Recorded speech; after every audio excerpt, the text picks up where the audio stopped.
L'argent ne fait pas le bonheur. C'est une phrase que nous entendons très souvent dans le coin de la rue, lorsqu'on discute des amis, etc. Dès qu'on parle d'argent et qu'on dit qu'on veut gagner tant par mois, on nous rétorque, mais l'argent ne fait pas le bonheur, il y a d'autres choses plus importantes, etc., etc. Bref, je ne vais pas rentrer dans le débat aujourd'hui si l'argent fait le bonheur ou pas. Par contre, je vais te donner une petite réflexion qui vaut son pesant d'or.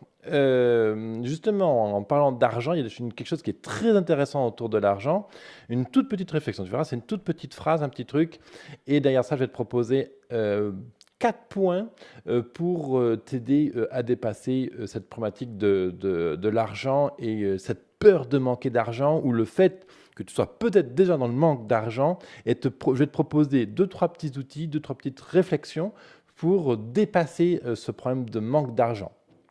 Voilà, c'est clair, hein, aujourd'hui nous vivons dans une société consumériste. Voilà, bon, bah, il faut acheter du pain, ou des fruits, des légumes, des machins pour manger, etc. Il faut alimenter la maison, la voiture, compagnie. Donc c'est clair qu'il y a une dimension autour de l'argent et le bonheur, mais bon, je ne vais pas rentrer dans ce détail-là. En revanche, je vais te proposer justement des petites pistes de réflexion et une piste de réflexion moi, que j'aime bien travailler. Voilà. Salut à toi, bienvenue dans l'émission quasi quotidienne Mon Business à 200%, cette émission qui est là pour t'aider à lancer et à vivre de ton business.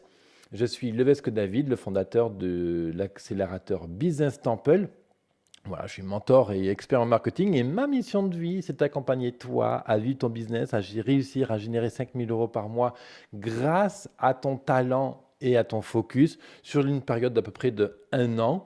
Et tu peux découvrir toute ma méthodologie, ma philosophie, mes engagements, etc. sur le site de l'accélérateur businesstemple.co. Tu trouveras le lien en dessous dans la description, quelque part autour de la vidéo.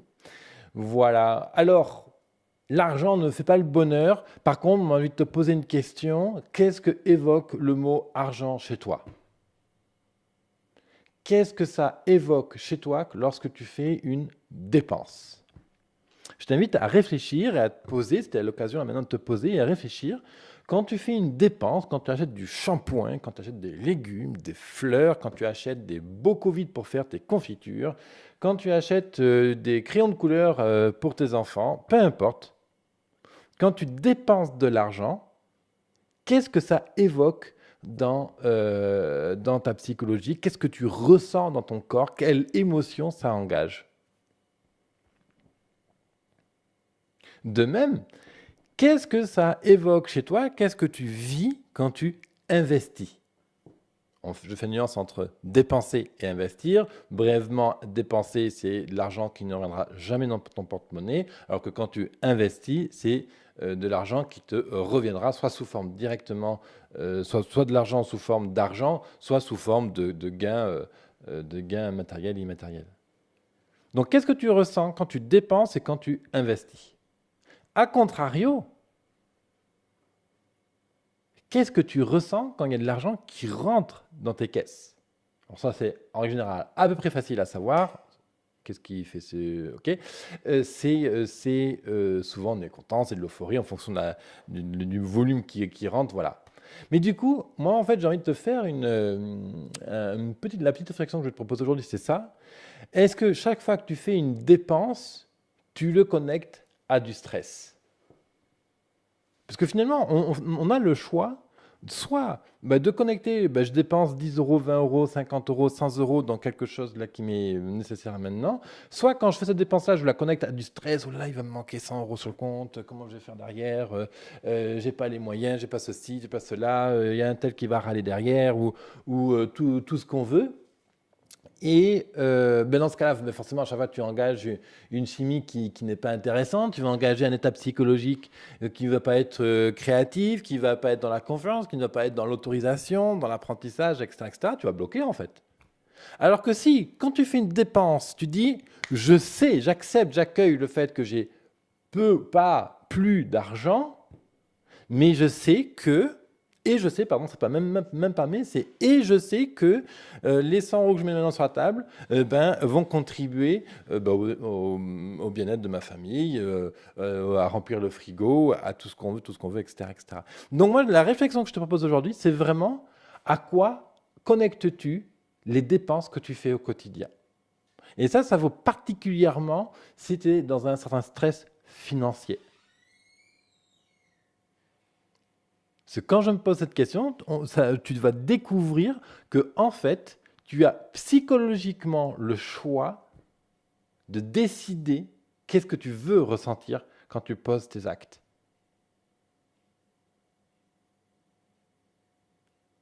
Et c'est ça que je trouve très très intéressant, parce que là je te fais un hyper focus sur la notion de l'argent et à quoi on connecte une dépense d'un point de vue émotion. Mais ça, bien sûr, ça peut se répercuter sur plein d'autres niveaux. Et crois-moi, hein, j'ai pas toujours été à l'aise financièrement. Il y a eu des périodes plutôt difficiles, etc., où avec quelques centaines d'euros sur un compte bancaire et tout, j'ai fait faillite avant, donc stress financier, plus rien, plus de rentrée d'argent, etc. Bon, donc je sais ce que ça veut dire d'être en stress financier. Et justement, je me rappelle très bien d'une période de ma vie où j'avais à peu près 400-450 euros d'argent sur mon compte bancaire. Euh, et là, je dois acheter un plugin, un outil pour mon site web qui vaut 200 ou 300 balles, je ne sais plus du montant exact. Et j'ai le choix, en fait. Soit j'achète pas l'outil et j'ai de quoi manger, soit j'achète le plugin qui vaut quelques centaines d'euros, et auquel cas, ben, je vais très probablement me confronter à un problème financier pour acheter tout simplement de quoi manger pendant le mois, quoi. Et j'ai fait le choix d'acheter le plugin. Et il se trouve que, je crois que genre 7 ou 15 jours plus tard, j'ai fait une vente à 800, 1000 balles, je ne sais plus le montant exact, qui m'a financé mon mois. Donc tu vois, il y a cette notion aussi, c'était aussi le sens d'un épisode que j'ai publié, justement l'effet cascade de je m'autorise. Je me fais confiance, je sais que là j'investis 50 balles là, dans des fleurs, dans des légumes compagnie aujourd'hui, mais je sais que ces fleurs que je vais mettre sur la table vont me mettre de bonne humeur. Donc combien ça vaut cette bonne humeur? Est-ce que la bonne humeur vaut uniquement les 12 balles que tu as mis dans ton bouquet, ou est-ce que ça vaut beaucoup plus? Tu vois, c'est toute cette notion-là. Donc moi, juste mon rapport que je te propose aujourd'hui, le rapport, le rapport de force, on va dire ça, ou le rapport de bonheur, c'est à chaque fois que je fais une dépense, je peux choisir dans quel état d'humeur je me mets, dans quel état de stress je me mets. Et je pense une des bonnes approches, parce qu'il y en a plusieurs bien sûr, c'est de dire j'accueille le fait que je sois en stress financier aujourd'hui, j'accueille le fait d'avoir peu d'argent me stresse énormément, et je suis d'accord à mettre les 20 euros sur la table maintenant pour acheter les crayons de couleur pour ma fille, pour acheter les légumes, le bouquet de fleurs, mettre de l'essence, ce genre de choses. Voilà. Et si tu es spécifiquement enclin à ce stress financier, je te propose justement 4 petits points de travail, petits ou grands en fonction de comment tu veux les voir d'ailleurs. Un, c'est le journal de bord. Tenir un journal de bord permet de rationaliser tout ce que tu fais et de te sortir de la tête en fait le problème financier. Le journal de bord, dans tu notes, ben voilà, aujourd'hui j'ai publié une émission, j'ai travaillé, brainstormé sur tel truc, j'ai rentré 2 clients, j'ai eu 3 prospects qualifiés, j'ai acheté un super bouquet de fleurs au marché. Voilà, genre, au moment où je t'enregistre cette émission, justement, j'ai fait le marché juste avant. Là, j'ai mes légumes, compagnie, j'ai acheté un super bouquet de fleurs, comme tous les vendredis matin d'ailleurs. Et voilà, tu vois. Et ainsi de suite. Donc, un, je tiens un journal de bord. Deux, je vis de la gratitude pour tout ce que j'ai fait. Même les dépenses que je regrette. Parce que si tu as acheté un truc, bon, ok, très bien, j'ai dépensé ça, c'est fait maintenant. Donc on va pas ressasser le truc sans cesse. Donc j'ai de la gratitude pour ce qui est fait en termes de création, en termes de cuisine, en termes d'écriture, en termes de quoi, de sommeil, de vie sociale, peu importe. Et de la gratitude pour tout ce que tu as autour de toi. Troisième point, c'est le plan d'action. Encore et toujours le plan d'action. Le plan d'action, c'est ce qui te fait sortir du stress et de la morosité, de ce petit hamster qui tourne, ou de la centrale nucléaire qui explose, qui te fait un feu d'artifice dans la tête parce que les choses vont pas assez vite, parce qu'il y a du stress financier, parce qu'il y a du stress de tous bords, etc. Et c'est vrai que c'est dur, la genre, tu as 500 balles, là, tu sais que tu as le crédit de la bagnole qui va passer, le crédit de la maison qui va passer, et qu'il va te manquer des sous pour payer l'un ou l'autre. C'est vrai que c'est stressant, mais l'idée, encore une fois, est de plutôt que d'être dans la confrontation, dans la résistance, dans la peur, dans l'overdose de stress, c'est de voir comment tu peux, toi, avec tes outils, tes ressources, accueillir.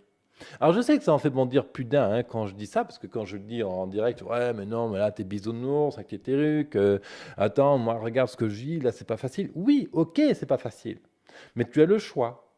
Tu as le choix de te victimiser, d'être la victime, d'être dans le malheur, d'être malheureux, tu as le choix de dire c'est pas facile, etc. Et tu as le choix aussi d'être dans la proactivité, dans l'accueil. L'accueil, ça ne veut pas dire que ça résout le problème. Mais c'est toujours pareil, c'est une histoire d'état d'esprit. Si je me mets dans un état d'esprit de victimisation, de malheur, etc., le cerveau enclenche toutes les chimies négatives derrière. Donc celle du stress, celle des tensions musculaires, t'as plus de force, il va surconsommer de l'oxygène, ton corps va faire plein de trucs qui ne sont pas intéressants. Tu vas te bloquer la digestion, bloquer le système intestinal et compagnie. Bref, quoi, chacun va avoir ses réactions, quoi. Ou, ok, j'ai pas d'argent, c'est pas drôle, ça me stresse, j'accepte, j'accueille le stress.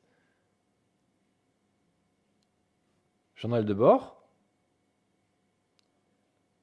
la gratitude pour ce qui est fait, je pose un plan d'action là pour aujourd'hui, pour la semaine qui vient, pour amener mon cerveau à penser des choses proactives, des choses constructives. Et quatrième truc, dans mon plan d'action, je mets vraiment des actions spécifiques à faire. Je prends du plaisir, j'apprends, je rencontre du monde pour me m'aérer l'esprit et voir d'autres choses, et je fais un pas à la fois pour progresser. Tu sais, c'est les fameux 4 vecteurs, 4 leviers sur lesquels je base tout mon accompagnement de mentor et d'expert en marketing. Et si je me base là-dessus, c'est notamment mon expérience d'entrepreneur. Moi, tu sais, j'ai commencé l'entrepreneuriat sur les coups de 14 ans. Et justement, et puis, je ne vais pas me vanter, mais aujourd'hui, j'ai plus de 3500 heures d'accompagnement auprès d'entrepreneurs, etc.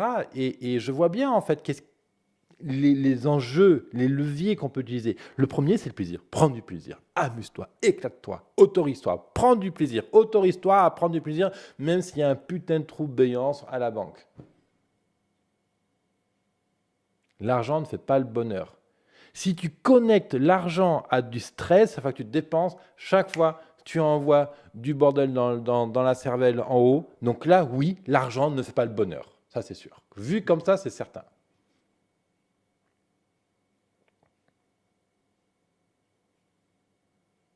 Voilà la réflexion sur laquelle je voulais t'amener aujourd'hui. Décide à quoi tu connectes le fait de dépenser et tu verras que les choses seront un poil plus simples, voire beaucoup plus simples. Merci à toi de ta fidélité. Puis je te rappelle aussi que le plan de vente en 6 étapes est toujours disponible sur business.fr/go/vente au singulier. Ce plan de vente, ça te décrit comment de A à Z tu peux transformer chaque personne qui vient chez toi en client, que ce soit avec un site web, que tu sois commerçant ou e-commerçant, que tu sois thérapeute, masseur, que tu sois expert en assurance ou autre, que tu sois artiste, etc. Ce plan de vente en 6 étapes te détaille justement les 6 étapes de base extrêmement simplifiées sur lesquelles tu peux engager et transformer les gens qui s'intéressent à tes produits et les transformer en clients. Il y a aussi dans ce guide un conseil technique, les logiciels, les outils que tu peux utiliser. Tu n'as rien à réfléchir. Tu prends l'outil, tu le regardes, tu l'appliques. En l'espace de 15 jours, ce plan de vente en 6 étapes est complètement... c'est tout à fait possible de le mettre en œuvre sur l'espace de 15 jours. Voilà, merci à toi et je te souhaite une excellente journée. Et puis à très bientôt. Bye bye.